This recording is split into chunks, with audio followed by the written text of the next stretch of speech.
Hola, muy buenas tardes a todos. Seguimos aquí, seguimos con Santiago. Estamos contentos por la recepción de ayer de los cantos del ciervo, con muchos comentarios, y ha sido muy bueno el poder escuchar a Elsa, y recuerden que los próximos jueves vamos a seguir con ella, profundizando más en estas páginas que casi seguramente no nos habíamos dado cuenta específicamente, ¿no? Así que va a ser muy bueno eso de estar mirando con detenimiento estos capítulos fantásticos de Isaías. Y muchas gracias a todos los que nos felicitaron por los 100 programas, y esto es gracias a Dios que podemos estar juntos leyendo la Biblia y revoloteando y buscando distintas cosas que el Señor nos ha ido mostrando, y que siga habiendo creatividad para lo nuevo con lo que tenemos que seguir. Si no, hacemos los salmos, los 150 salmos seguidos uno tras otro, que también es una idea.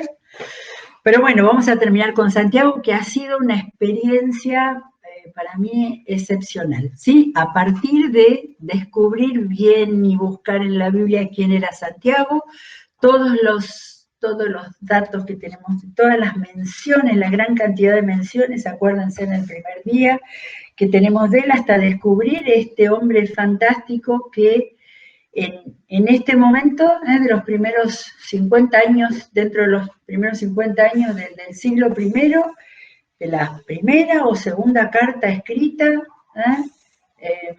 para las iglesias, tuvo la inspiración del Señor para escribir de estas cosas, ¿sí? Y me dije, bueno, es el primer libro que leemos entero, pero después me acordé de los libros pequeños, así que hace unas semanas estuvimos y leímos enteros algunos libros de los considerados pequeños. ¿Se acuerdan que empezamos de Juan, Judas, para atrás, hasta Geo, que fue el último, y estuvimos viendo algunos libros que por ser muy cortitos leímos enteros. Pero Santiago fue un desafío interesante, porque es un libro del cual en general sabemos que es el que habla de la lengua y que se habla de la fe y las obras, pero hemos descubierto un corazón de pastor tratando de guiar, de ayudar a la membresía de Jerusalén, de la iglesia, desde la iglesia de Jerusalén, a ese desafío tan grande que puso a las 12 tribus de Israel, o sea, a los creyentes judío-cristianos que estaban esparcidos, sabe Dios por cuántos lugares, a donde llegó esta carta. Bueno, ¿y qué nos dejó?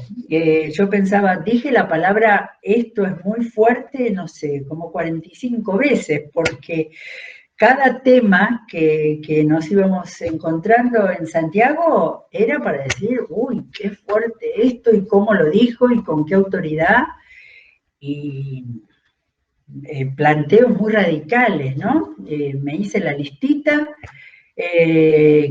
habló contra el favoritismo, la discriminación, habló de ser inconstantes en la fe, habló de la debilidad ante la tentación, habló de que se hablaba más que se escuchaba, y por eso tuvimos ese tema de la lengua y del domar la lengua y controlar la lengua. Habló de ese planteo frente a la fe y las obras, que no mencionamos el tema de que hubo muchos a lo largo de la historia de la iglesia que pensaban que Pablo y Santiago estaban confrontados por eso, porque Pablo hablaba de la fe y Santiago decía que la fe sin obras es muerta, ¿no? Y vimos la manera de interpretar que realmente lo que estaba diciendo que es una incoherencia, incongruencia total el tener una fe que no se manifestara en acciones, ¿no?, hacia los demás. De manera que no había ahí una confrontación, sino lo que había era cada uno lo que estaba viendo de la necesidad de la formación de la iglesia. Y bueno, y habló de las envidias, de los deseos desmedidos, de la violencia, ¿no? De muchas cosas. Y pero no dejó nada positivo, y si después de tratar esos temas había alguno de esos versículos extraordinarios de la carta de Santiago. Me encontré de ayer, jueves, en los versículos de cada día que sale en la aplicación de la iglesia, estaba: si a alguno de ustedes le falta sabiduría, pídasela a Dios y Él se la da, pues Dios da todo generosamente sin menospreciar a nadie. Santiago 1:5. Tremenda promesa dada a cada uno que se acerca al Señor reconociendo necesidad y sabiendo que Él siempre va a escuchar. O sea, detrás de toda esa marcación que hacía Santiago a las debilidades de los creyentes, de los cristianos, estaba siempre la convicción de que Dios iba a escuchar al que buscara para volver atrás, ¿sí? Así que mensaje positivo sobre la madurez, sobre el dominio propio, sobre la coherencia y finalmente, como en una de esas es la palabra clave, sabiduría, ¿no? La sabiduría que necesitamos del Señor. Y nos quedó el capítulo 5. Capítulo 5 no es muy largo, pero es valioso y a ver si nos da el tiempo para hacer para unirlo con lo que debe haber sido la base del pensamiento de Santiago. Bueno, vuelve con otra advertencia. Yo digo el 5 capaz que es más suavecito. No es más suavecito. Ahora escuchen ustedes, los ricos, lloren a gritos por las calamidades que se les vienen encima. Se ha podrido su riqueza y sus ropas están comidas por la polilla. Se han oxidado su oro y su plata. Ese óxido dará testimonio contra ustedes y consumirá como fuego sus cuerpos. Estaba mirando Santiago en la carta, en la Biblia de la Nueva Reforma, que tiene incluidos, para los que lo conocen, citas de Martín Lutero, ¿sí? Y por ahí hay una cita en el capítulo 5 que dice: porque la verdadera naturaleza de las cosas, si se consideran con razón, todo árbol verde es mucho más glorioso que si fuera de oro y de plata. Extraordinario para todo esto que dice en la misma página del capítulo 5, donde dice: se han oxidado su oro y su plata. Ese óxido dará testimonio contra ustedes y consumirá como fuego sus cuerpos. Así que está apuntando allá al día del juicio. No sé qué problemas había tan graves en ese momento, pero evidentemente dentro de la iglesia cristiana había esos conflictos. Bueno, a lo mejor toda su enseñanza sobre el tema de la importancia de las obras tenía que ver con estas riquezas escandalosas que había, ¿no? Capitalismo del siglo I, que era una vergüenza para un cristiano. Han amontonado riquezas y eso que estamos en los últimos tiempos. Oigan cómo clama contra ustedes el salario no pagado a los obreros que le trabajaron sus campos. El clamor de esos trabajadores ha llegado a oídos del Señor Todopoderoso.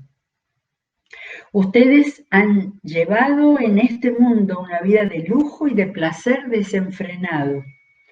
Lo que han hecho es engordar para el día de la matanza. Estaría hablando del día del juicio. Acá hablamos de engordar para Navidad, pero ha habido muchas frases, muchos refranes para esto, pero está en la Biblia. Ahora, ¿cuánta gente no tiene idea que un planteo tan duro y riguroso está en la palabra de Dios? ¿Y cuántas veces en los profetas? ¿Sí?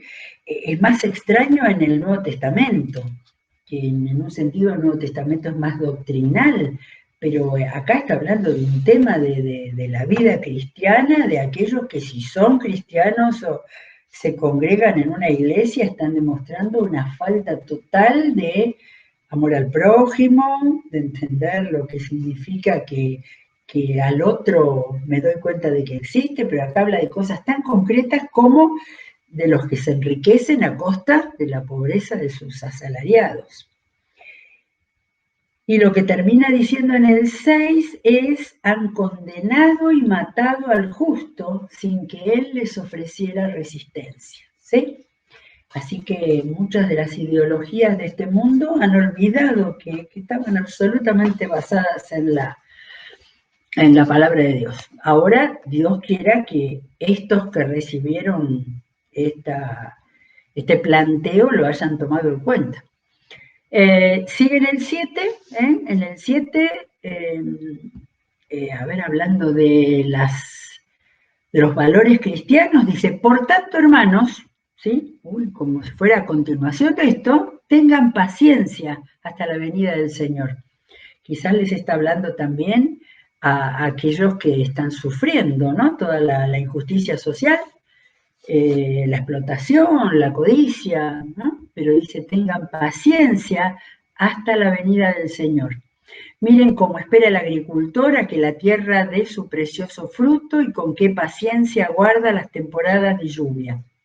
Así también ustedes manténganse firmes y aguarden con paciencia la venida del Señor, que ya se acerca.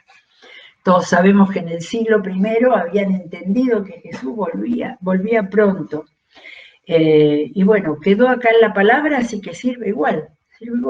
Tantos que en estos tiempos están diciendo que ya sí, estamos cerca, y puede ser. Pero entonces, a la paciencia, acá hay valores, acá está planteando valores de las virtudes cristianas. Paciencia, pero una paciencia como así negativa, paciencia pasiva. No, está diciendo que manténganse firmes. La paciencia con firmeza, con convicción, ¿no? A la venida del Señor que ya se acerca. No se quejen unos de otros, hermanos, para que no sean juzgados. ¿Cómo tiene fijo el juicio Santiago y lo ha ido metiendo vez tras vez? ¿Pero por qué? Porque ahí dice, el juez ya está a la puerta, ¿sí? Y aunque no pasó en ese momento, nosotros que vivimos en este tiempo, tenemos que recordar todo lo que Jesús habló acerca de estar expectantes y preparados de la venida. Y agrega, sí, con el tema de no se quejen unos a otros, que será, sopórtense aún a los ricos esos desalmados, pero como un planteo cristiano de soportar, de entender y de no vivir quejándose, al menos, ¿no? En el 10, hermanos, vuelve con la paciencia, tomen como ejemplo de sufrimiento y de paciencia a los profetas que hablaron en el nombre del Señor, siempre conexión con el Antiguo Testamento. En verdad, consideramos dichosos a los que perseveran. Ustedes han oído hablar de la perseverancia de Job y han visto lo que al final le dio el Señor, ¿sí? ¿Cuánto hace que no leemos Job? Ese es uno de esos libros que quedan ahí guardados, ¿no? Algunas personas son expertas, lo conocen mucho, pero hay otros que hace mucho que no leemos a Job. Lo digo en voz alta, sí me lo recuerdo, pero es un libro tremendo de los planteos del sufrimiento, como para ver, como finalmente, como dice en el capítulo 1, que el Señor está siempre. Es que el Señor es muy compasivo y misericordioso. Ahí dice, ya han visto lo que al final le dio el Señor. Está hablando nada más que el tema de la paciencia y del sufrimiento acá. Pero después, el Señor es compasivo y misericordioso. Sobre todo, hermanos, no juren ni por el cielo, ni por la tierra, ni por ninguna otra cosa. Que su sí sea sí y su no sea no, para que no sean condenados. Pero esto me parece conocido, ¿sí? Vamos al Sermón del Monte para encontrar los pasajes en los cuales Santiago lo sabía de memoria, ¿eh? Tengo acá la Biblia de la Reforma marcado el Sermón del Monte. A ver, en Santiago 2.5, que decía en 2.5, escuchen, ¿no ha escogido Dios a los que son pobres según el mundo para que sean ricos en la fe, etcétera, etcétera? Eso que es la bienaventuranza de 5.3. Bienaventurados, dichosos los pobres en espíritu, porque el reino de los cielos les pertenece. Ahí lo estaba diciendo. En 3.10, a ver, 3.10, lo de la lengua, de una misma boca salen bendición y maldición. Hermanos míos, esto no debe ser así. Y en la última parte del Sermón del Monte, a ver, es larguito, pero vamos a leer algún versículo nada más. 7.15. ¿Qué decía el 7.15? Cuídense de los falsos profetas, era este. Vienen a ustedes disfrazados de ovejas, pero por dentro son lobos feroces. Por sus frutos los reconocerán. ¿Acaso se recogen uvas de los espinos e higos de los cardos? Ahí está el Sermón del Monte presente en el capítulo 3.10, relacionado con la incoherencia, ¿no? Bien, en 3.18, en fin, el fruto de la justicia se siembra en paz para los que hacen paz, que leímos Isaías, eso el día que nos tocó, pero lo tenemos en 5.9. Y me parece que están las bienaventuranzas, ¿no? 5.9. 5.9. Dichosos los perseguidos por causa, no, dichosos los que trabajan por la paz, porque serán llamados hijos de Dios. Así que estaban todos los temas del Sermón del Monte, están entremezclados con el material de Santiago. Y del capítulo 5, 2.3, que leímos recién, de los ricos que se han podrido su riqueza y sus ropas están comidas por la polilla, que se ha oxidado su oro y su plata, en 6, 19, 20, creo que Jesús habló de lo mismo. A ver, cuando dijo, no acumulen para sí tesoros en la tierra, donde la polilla y el óxido destruyen y donde los ladrones se meten a robar. Y el último, 5.12, lo que acabamos de leer, que tú sí seas sí, tú no seas no. Como decía, en 5.33,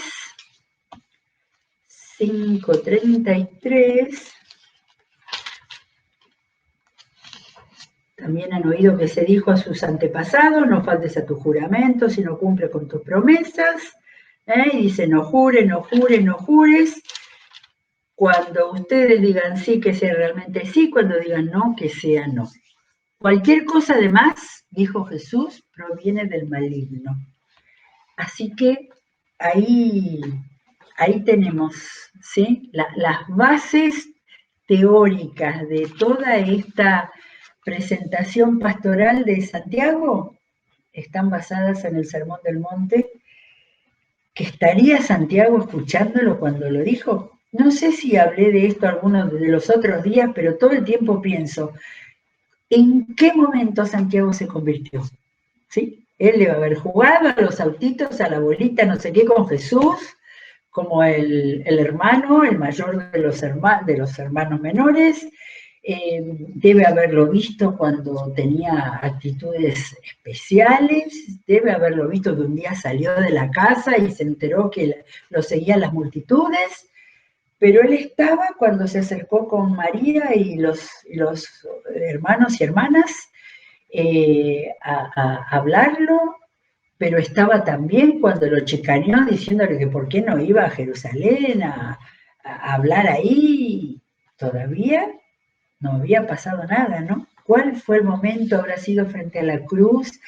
¿Habrá sido, no sé cuándo, en qué momento el Señor tocó su corazón y de qué manera pasó a cambiar de tal manera su conversión, su espíritu, para llegar a ser el personaje tan importante que tenemos en el libro de los Hechos y después todo un libro escrito por él. Bueno, y vamos a los versículos finales, muy conocidos, y acá un poco pareciera que Santiago deja esa enseñanza dura, ¿sí?, para todas las debilidades cristianas, y da una serie de indicaciones sobre vida cristiana personal y vida cristiana de la iglesia. Y entonces allí nos ha dejado un montón de pautas muy claritas. ¿Está afligido alguno entre ustedes? Que ore. Simplemente, ahí no se expandió en un mensaje, ¿no? Que ore. ¿Está alguno de buen ánimo? Que cante alabanzas. De alguna manera estaba diciendo que, bueno, que en la vida cristiana iba a haber distinto tipo de humores, distinto tipo de situaciones, y ya habló del sufrimiento suficientemente, ¿no? Entonces, frente a cada una de esas, una receta muy sencilla. ¿Está alguno afligido? Que ore. ¿Está alguno de buen ánimo? Que cante alabanzas. ¿Está enfermo alguno de ustedes? Y acá sí que da una enseñanza para la iglesia, ¿eh? Haga llamar a los ancianos de la iglesia para que oren por él y lo unjan con aceite en el nombre del Señor. Ese tema del aceite evidentemente era una práctica muy, muy conocida, muy utilizada dentro de la iglesia cristiana y sigue siendo todavía en el día de hoy. Y también es interesante que ya había ancianos en la iglesia, ¿sí? Con ese nombre, pero así como habíamos visto en el libro de los Hechos, que se habían puesto a los diáconos, los colaboradores, también, si es que era él el pastor, había todo un grupo de hermanos, consejeros pastorales o algo así, que estaban dispuestos a ir a ver al enfermo, para orar por él y ungirlo por aceite. Es una de las pocas cosas que tenemos así de prácticas de la iglesia para poder sernos de ejemplo. Y ahí dice, la oración de fe sanará al enfermo y el Señor lo libertará, lo levantará. Muy sobrenaturalmente, ¿no?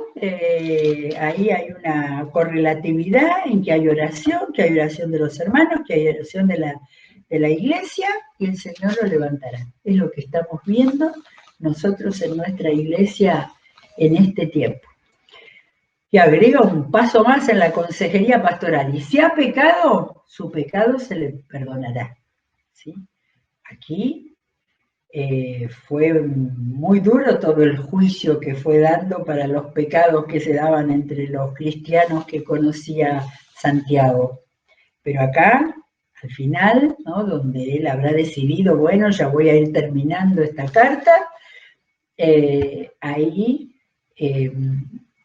abre la puerta a que el Señor perdona. Ahora, acá está la iglesia, por eso dice, por eso confiésense unos a otros sus pecados y oren unos por otros para que sean sanados. ¿Tá? La iglesia cristiana, avanzando los siglos, tomó de este versículo el origen de la práctica de la confesión por parte de un sacerdote, dándole autoridad para perdonar pecados. Y fue allí alguno de los problemas serios que hubo en muchos casos. En realidad no está diciendo eso, está diciendo confiésense unos a otros sus pecados, ¿eh? Oren unos por otros, ¿eh? No una institución la confesión, sino una práctica de hermandad, de cariño, de responsabilidad unos por otros, ¿sí? Y es bueno, y en las iglesias cristianas se da. No es una institución, es una práctica del amor. De acá vuelve el Antiguo Testamento. No, y antes dice una oración que es una de las de cuadrito, ¿eh? La oración del justo es poderosa y eficaz, ¿sí? En relación con eso de confesarse unos a otros los pecados, la oración del justo es poderosa y eficaz, ¿sí? Tiene el poder de Dios y sirve, ¿sí? Sobre todo porque ese hecho de poder hablar unos con otros y confesar tentaciones, pecados, es muy sanadora, ya de por sí es sanadora. Siempre y cuando el hermano no sea uno de los que no leyó el capítulo de la lengua y después corre peligro, pero ni lo considera Santiago, pues si no lo hubiera dicho, él ni lo consideró. La oración del justo, o sea, con el Señor de intermediario, poderosa y eficaz. Y acá aparece el antiguo, Elías era un hombre con debilidades como las nuestras, con fervor oró para que no lloviera y no llovió sobre la tierra durante 3 años y medio. Volvió a orar y el cielo dio su lluvia y la tierra produjo sus frutos.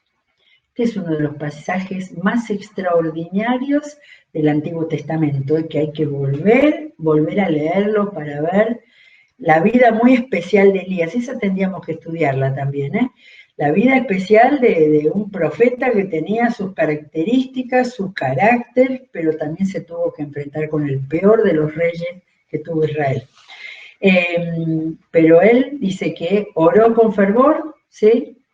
Volvió a orar, o sea, porque ahí Dios probó su fe, tuvo que hacer todo un proceso, y el cielo dio su lluvia y la tierra produjo sus frutos.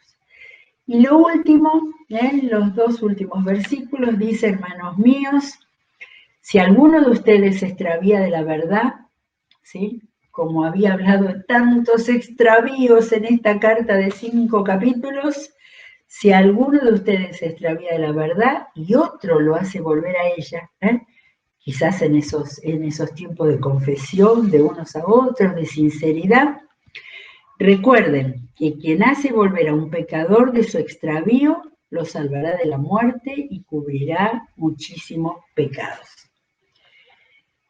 No termina ni con un saludo ni con una bendición, ¿sí? El corazón de Santiago está en ayudar a los creyentes a que vuelvan, restauren, profundicen su vida cristiana, su madurez y reciban la sabiduría de Dios, ¿sí? Podía haber saludado como los otros, pero no sé por qué no quiso saludar y terminó así. Así que bueno, gracias a Dios por esta carta tan especial, tan particular. Después vienen las cartas de Pedro, mucho más doctrinales, pero esta es especial. Este hermano del Señor había sido buscado por Dios, no sabemos si Jesús se dedicó a evangelizarlo o la obra de Dios como buen judío que era hizo que tuviera una revelación y entendiera que Dios había descendido en su hermano Jesús. Muy bien, gracias a Dios, leámosla, leámosla de nuevo, toda de corrido, porque hemos tardado 6 días en ver esta carta para que nos hable en lo que nosotros necesitemos. Muy bien, nos encontramos en los cultos de mañana, si Dios quiere, y esperamos y confiamos en el Señor por un excelente fin de semana. Nos volvemos a ver el lunes, que Dios los bendiga.